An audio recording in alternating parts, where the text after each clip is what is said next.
ఆత్మబంధువులందరికీ నా యొక్క ఆత్మ ప్రణామములు. మాస్టర్స్, నేను మీ లలిత. మిత్రులారా, ఈరోజు కూడా మనం మరికొంత జ్ఞానాన్ని షేర్ చేసుకుందాం. మాస్టర్స్ మిత్రులారా, నిన్నటి వరకు మనం శ్రీకృష్ణామృతం ఉత్తర గీతా జ్ఞానసారం గురించిన ముందు మాటలు తెలుసుకున్నాం కదా మాస్టర్స్. మరి ఈ రోజు నుండి మనం శ్రీకృష్ణామృతం ఉత్తర గీతా జ్ఞానసారం నుండి అద్భుతమైన ఆ మహాజ్ఞానాన్ని ఆ శ్లోకాల ద్వారా కూడా తెలుసుకుందాం మాస్టర్స్. అర్జున జిజ్ఞాస. అర్జున ఉవాచ. అర్జునుడు శ్రీకృష్ణుడితో ఈ విధంగా అంటున్నాడు. యదేకం నిష్కళం బ్రహ్మ వ్యోమాతీతం నిరంజనం అప్రతర్క్యమవిజ్ఞేయం వినాశోత్పత్తివర్జితం. ఈ శ్లోకం మూలంలోని బ్రహ్మ ప్రతిపాదక యోగంలో 1వ శ్లోకం. మిత్రులారా, మరి ఈ శ్లోకం యొక్క తాత్పర్యాన్ని ఇప్పుడు తెలుసుకుందాం మాస్టర్స్. ఏ విధమైన భేదాలు లేక ఒక్కటిగా ఉన్నది, కళలు లేనిది, ఆకాశాన్ని అతిక్రమించినది, తపోరహితమైనది, మనస్సు ద్వారా ఊహించలేనిది, మాటలతో వ్యక్తపరచలేనిది, ప్రమాణాల ద్వారా నిరూపించలేనిది, జనన మరణాలకు అతీతమైనది, అదే పరబ్రహ్మ స్వరూపం. మాస్టర్స్, మరి ఇప్పుడు మనం ఈ శ్లోకం యొక్క తాత్పర్యంతో పాటు వివరణ కూడా తెలుసుకుందాం మాస్టర్స్.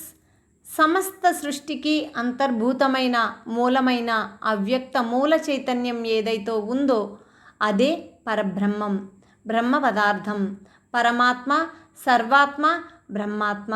అది అఖండమైనది, అనంతమైనది, శాశ్వతమైనది, అవ్యక్తమైనది, గుణరహితమైనది, సర్వవ్యాపకమైనది, ఊహాతీతమైనది, వర్ణనాతీతమైనది, సృష్టి స్థితి లయకారమైనది.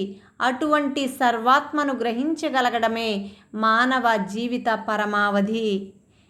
మాస్టర్స్, ఈ శ్లోకానికి సంబంధిత వివరణ ఉన్న పూర్వగీత అయిన భగవద్గీతలోని శ్లోకాన్ని ఒకసారి గుర్తు చేసుకుందాం మాస్టర్స్.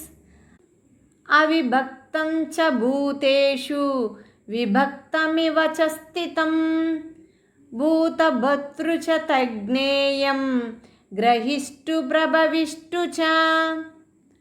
మిత్రులారా, ఇప్పుడు ఈ శ్లోకం యొక్క తాత్పర్యాన్ని తెలుసుకుందాం. ఆకాశంలా ఒక్కటిగా ఏకరూపంగా విభజింపబడని పరిపూర్ణమైన సర్వాత్మ ఏదైతే ఉందో అది ఈ సకల చరాచర భూతకోటిగా విభజింపబడినట్టు కనిపిస్తుంది. అదే ఈ సకల చరాచర ప్రాణుల సృష్టికర్త బ్రహ్మగా, పోషణనిచ్చి భరించే విష్ణువుగా, లయకారుడైన హరుడుగా తెలియదగిన బ్రహ్మాత్మ. ఈ శ్లోకం భగవద్గీతలోని 13వ అధ్యాయంలోని 16వ శ్లోకం మాస్టర్స్. మిత్రులారా, ఇప్పుడు మరొక శ్లోకం ద్వారా మనం ఉత్తర గీతా జ్ఞానాన్ని తెలుసుకుందాం. కైవల్యం కేవలం శాంతం శుద్ధమత్యంత నిర్మలం కారణం యోగ నిర్మ్యుక్తం హేతు సాధన వర్జితం. ఈ శ్లోకం మూలంలోని బ్రహ్మ ప్రతిపాదక యోగంలో 2వ శ్లోకం. ఇప్పుడు ఈ శ్లోకం యొక్క తాత్పర్యాన్ని తెలుసుకుందాం మాస్టర్స్. మోక్ష స్వరూపమైనది, రాగద్వేషాలు లేని శాంతమే స్వరూపంగా కలది, పరిశుద్ధమైనది, అత్యంత నిర్మలమైనది, బంధమోక్షాలు లేనిది, ప్రపంచం యొక్క పుట్టుకకు కారణమైనది, సర్వానికి కారణం అవడం వల్ల తనకు వేరొక కారణం కానీ సాధనం కానీ లేనిది, ఏ ఇతర వస్తు సంబంధము లేనిది, అదే పరబ్రహ్మ స్వరూపం. మిత్రులారా, ఇప్పుడు వివరణ తెలుసుకుందాం. దేనిని పొందిన తర్వాత ఇంకా పొందవలసినది ఏదీ ఉండదో, దేనిని చూసిన తర్వాత చూడవలసినది ఏదీ ఉండదో, దేనిని తెలిసిన తర్వాత తెలియవలసింది ఏదీ ఉండదో, ఏ సుఖాన్ని మించిన సుఖం లేదో, ఏ జ్ఞానాన్ని మించిన జ్ఞానం లేదో, దేనిని పొందిన తర్వాత పునర్జన్మ ఉండదో, అదే పరబ్రహ్మం, బ్రహ్మాత్మ, సర్వాత్మ. మాస్టర్స్, ఇప్పుడు తత్సంబంధమైన జ్ఞానానికి దగ్గరగా ఉన్న పూర్వగీత అయిన భగవద్గీతకు సంబంధించిన శ్లోకాన్ని మరొక్కసారి మనం తెలుసుకుందాం మాస్టర్స్. పరం బ్రహ్మ పరం ధామ పవిత్రం పరమం భవాన్ పురుషం శాశ్వతం దివ్యం ఆదిదేవమజం విభుం. పరమ బ్రహ్మం, పరంధామం, పరమ పవిత్రం, సనాతనం, దివ్యం, జన్మరహితం, సర్వవ్యాపకం, ఆదిదైవం అయినది బ్రహ్మాత్మ. మిత్రులారా, మరి మనం ఇప్పటి వరకు కూడా అద్భుతమైన జ్ఞానాన్ని తెలుసుకున్నాం కదా.